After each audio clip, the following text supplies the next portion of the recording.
সৌন্দর্য বর্ধনের বদলে সৌন্দর্য হারাচ্ছে রাজধানীর গুলশান লেক। প্রতিদিন প্রকাশ্যে ময়লা আবর্জনা ফেলার কারণে লেকের অনেক অংশ প্রায় ভাগাড়ে পরিণত হয়েছে। গুলশান বনানী বাড়িধারা লেক প্রকল্পের কাজ 2010 সালে শুরু হলেও এখনও দূষণ রোধ সহ উন্নয়ন কাজ শেষ করতে পারেনি বাস্তবায়নকারী সংস্থা রাজুক। এজন্য দায়বদ্ধতা ও জবাবদিহিতা না থাকাকে দায়ী করছেন পরিবেশবিদরা। মিজানুর রহমানের ক্যামেরায় সোহেল রানার রিপোর্ট।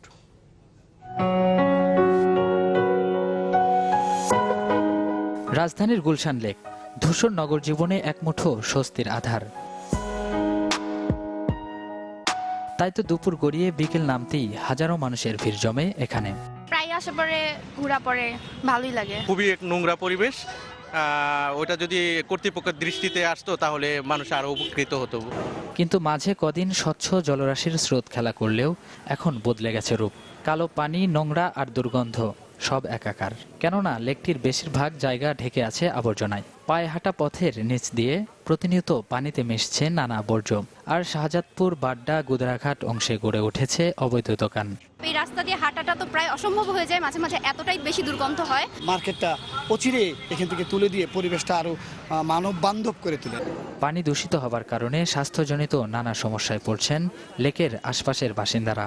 দুর্গন্ধে চলাফেরা করতে অনেক কষ্ট হয় এবং কি শ্বাস নিঃশ্বাস নিতে অনেক কষ্ট হয়। রাজুকের তথ্য অনুযায়ী গুলশান বনানী বাড়িধারা লেক উন্নয়নের কাজ শুরু হয় 2010 সালে, যাতে ব্যয় ধরা হয়েছিল 410 কোটি টাকা। 3 বছরের মধ্যে কাজ শেষ হওয়ার কথা থাকলেও প্রকল্পের মেয়াদ বাড়ে চলতি বছরের জুন পর্যন্ত।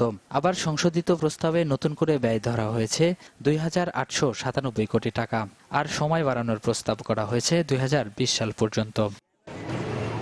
এভাবে বারবার প্রকল্পের মেয়াদ বেড়েছে।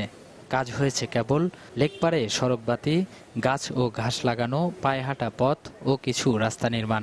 আর এসব নিয়ে ক্যামেরার সামনে কথা বলতে রাজি হননি রাজুকের শীর্ষ কোনো কর্মকর্তাই।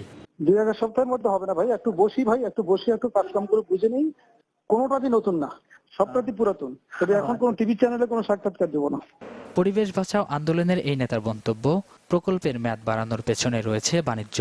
আপনি যখন প্রথমে প্রকল্প গ্রহণ করলেন তখন তো আপনি জানেন যে লেকটা কদ্দূর খনন করতে হবে, কদ্দূর রাস্তা খনন করতে হবে, রাস্তা বানাইতে হবে, সেই অনুযায়ী আপনি একটা প্রকল্প গ্রহণ করছেন, তাই না?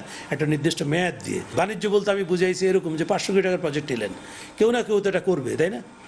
আবার আপনি 300 কোটি টাকা নিলেন, আবার কেউ না কেউ, তো একটা বাণিজ্য হলো না?